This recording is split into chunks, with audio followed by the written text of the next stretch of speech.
Fue en su día un templo pagano, luego una sinagoga, después una catedral cristiana, luego una fortaleza de los cruzados y durante siglos una mezquita. Todo construido en el mismo terreno, sobre los mismos cimientos, con algunas de las mismas columnas todavía en pie. En la ciudad de Gaza existe un lugar donde cada piedra cuenta una historia religiosa distinta. Columnas romanas conviven con arcos islámicos, y en una de esas columnas está tallada una menorá judía, el candelabro de 7 brazos dentro de un edificio que durante siglos fue una de las mezquitas más importantes de toda la región. Pero el detalle más intrigante no está en las paredes, está bajo el suelo. Durante más de 2000 años, una tradición transmitida entre los habitantes de Gaza ha afirmado que bajo ese edificio podrían estar enterrados los huesos de Sansón, el hombre más fuerte de la Biblia. El mismo guerrero que, según el libro de los Jueces, derribó un templo entero con sus propias manos. Y nadie ha podido confirmarlo jamás, porque nunca se ha permitido excavar allí. Ese lugar es la Gran Mezquita Al-Omari, y su historia comienza mucho antes del Islam, mucho antes del cristianismo, quizás incluso antes de que los primeros textos sagrados mencionaran el nombre de Gaza. Hay algo extraño en ese punto específico de la ciudad. Durante más de 3000 años, cada civilización que dominó Gaza construyó allí algún tipo de templo. Egipcios, filisteos, romanos, bizantinos, árabes, cruzados, otomanos, todos llegaron, gobernaron por un tiempo y levantaron algo sobre las ruinas de lo que existía antes, como si ese pedazo de tierra exigiera ser sagrado. Y fue allí donde los filisteos construyeron el templo de Dagón. Dagón era el dios del grano y de la fertilidad, la divinidad que garantizaba las cosechas y la supervivencia del pueblo. Sin Dagón no había pan, y sin pan no había vida. Por eso su templo ocupaba el corazón de la ciudad. Era una estructura monumental sostenida por enormes columnas de piedra caliza, con un patio abierto al cielo y un altar central donde multitudes se reunían para realizar rituales y ofrendas. Es precisamente en ese templo donde la narrativa bíblica sitúa el último momento de la historia de Sansón. Capturado por los filisteos, cegado y encadenado, fue llevado al templo para ser exhibido como un trofeo ante miles de personas que celebraban su derrota. El libro de los Jueces dice que 3000 filisteos estaban allí reunidos.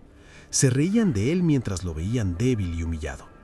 Entonces Sansón pidió una última cosa: que lo guiaran hasta las columnas centrales del templo, que le permitieran apoyar sus manos sobre ellas, y allí, tocando los pilares que sostenían toda la estructura, pronunció su última oración: que yo muera con los filisteos. Respiró profundamente y empujó. El texto bíblico describe el colapso en pocas líneas, pero imaginen ese instante: el crujido de la piedra, el peso del techo desplazándose, el grito de la multitud cuando las columnas cedieron. Todo el templo se derrumbó sobre las 3000 personas que estaban dentro. 3000 muertos en segundos, y Sansón entre ellos. El propio texto bíblico afirma que mató más enemigos en ese último momento que en toda su vida anterior. Pero hay una parte de esta historia que casi nunca se menciona. Según la tradición oral conservada en Gaza durante más de 2000 años, el cuerpo de Sansón fue enterrado exactamente en ese mismo lugar, bajo las ruinas del templo que él mismo destruyó. Sus hermanos habrían recuperado su cuerpo entre los escombros y lo sepultaron allí.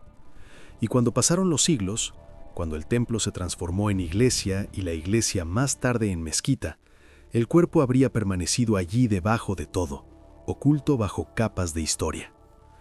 Ninguna excavación arqueológica ha confirmado jamás esa tradición, y tal vez nunca lo haga. El lugar se convirtió con el tiempo en uno de los edificios religiosos más importantes de Gaza, imposible de excavar sin destruirlo. Pero quizá el misterio sobrevivió también por otra razón.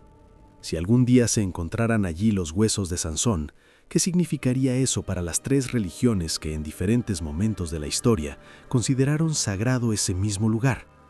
¿Qué disputas volverían a surgir? A veces el misterio protege más que la respuesta.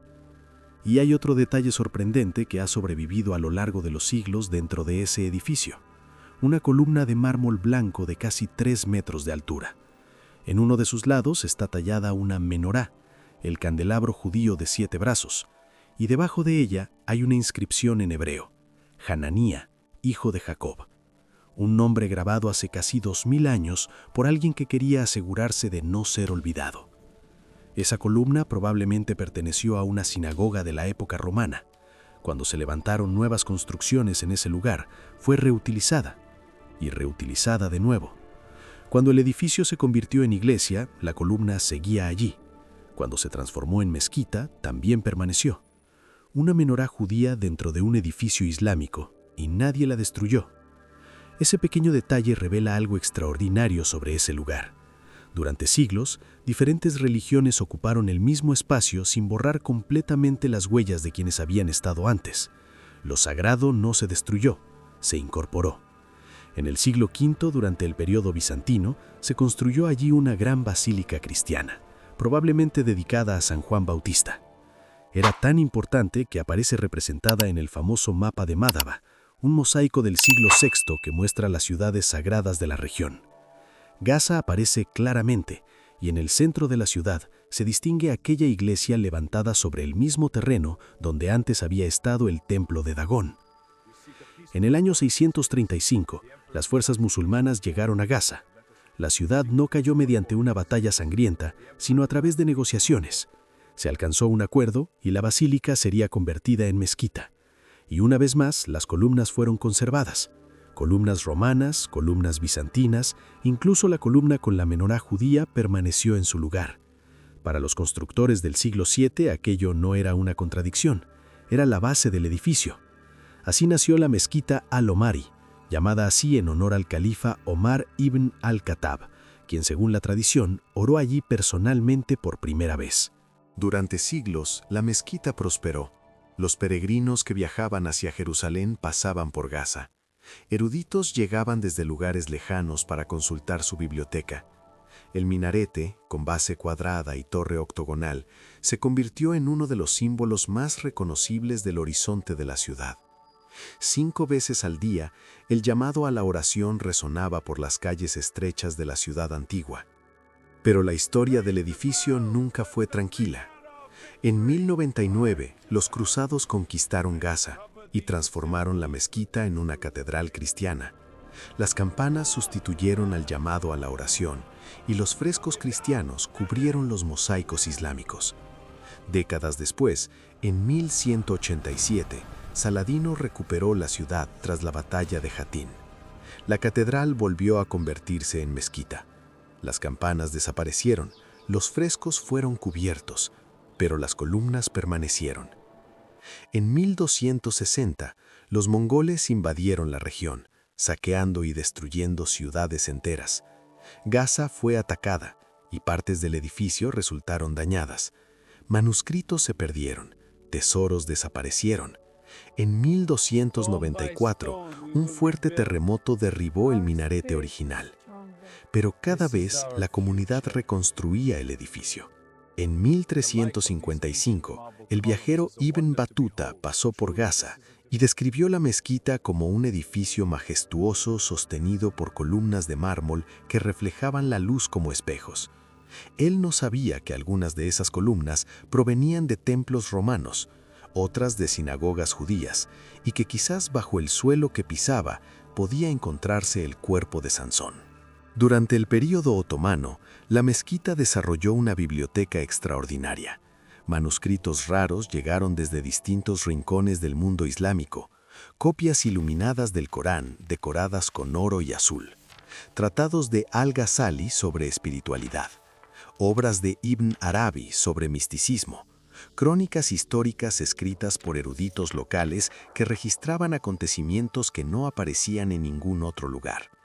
Con el tiempo, casi 3000 volúmenes se acumularon en ese lugar. El edificio sobrevivió a cruzadas, invasiones mongolas, terremotos y 2 guerras mundiales. En 1917, los bombardeos británicos dañaron parte de la estructura durante la Primera Guerra Mundial, pero fue restaurada nuevamente en 1926. Durante más de 1300 años, la mezquita se mantuvo en pie en el corazón de Gaza. Cada generación heredó ese edificio y decidió preservarlo. Cada generación reconstruyó lo que había sido destruido antes. Hasta diciembre de 2023. Ese mes, después de haber sobrevivido a siglos de conflictos, el edificio sufrió una destrucción devastadora. El minarete que había resistido mongoles, cruzados, terremotos y guerras mundiales se derrumbó en segundos. La biblioteca se incendió. Manuscritos antiguos, algunos con más de 1000 años, desaparecieron entre las llamas. En pocos días, un edificio que había atravesado milenios se convirtió en un campo de ruinas. Aún así, en medio de la destrucción, los habitantes de Gaza entraron entre los escombros con sus propias manos para rescatar lo que fuera posible. Recuperaron fragmentos de manuscritos carbonizados, páginas sueltas que todavía conservaban palabras legibles. Arqueólogos fotografiaron columnas que seguían en pie y documentaron los restos del edificio. La UNESCO describió la destrucción como una pérdida irreparable para el patrimonio cultural de la humanidad. No solo para el mundo musulmán, no solo para el mundo árabe, sino para toda la humanidad, porque aquel edificio era una prueba física de que el mismo suelo puede albergar distintas religiones a lo largo de la historia. Hoy nadie sabe con certeza qué queda bajo esas ruinas. Tal vez la columna de Hananiah siga en algún lugar entre los restos. Tal vez los cimientos del templo de Dagón continúen enterrados bajo la superficie. Y los huesos de Sansón, si es que alguna vez estuvieron allí, ahora se encuentran bajo nuevas capas de escombros e historia. Durante miles de años, cada civilización que pasó por ese lugar construyó algo nuevo, pero casi nunca destruyó por completo lo anterior. El templo de Dagón dejó sus cimientos, los romanos dejaron sus columnas, los bizantinos dejaron sus muros, los musulmanes dejaron el minarete que durante siglos definió el horizonte de Gaza. Era como si aquel lugar acumulara capas de fe, perteneciendo a todos y al mismo tiempo a nadie definitivamente. Cuando un lugar así desaparece, no solo se pierden piedras y edificios, también desaparece la evidencia de que distintas civilizaciones compartieron el mismo espacio sagrado a lo largo del tiempo. Hoy solo quedan ruinas, fragmentos de columnas, pedazos de muros, pero las preguntas siguen allí. ¿Qué había realmente bajo esos cimientos? ¿Estuvieron alguna vez allí los huesos de Sansón? ¿O esa tradición de 2000 años fue simplemente una forma humana de explicar por qué ese punto exacto de Gaza siempre fue considerado sagrado? Tal vez nunca lo sepamos. Algunas historias permanecen poderosas precisamente porque están incompletas. Y quizás esa sea la verdadera lección de este lugar.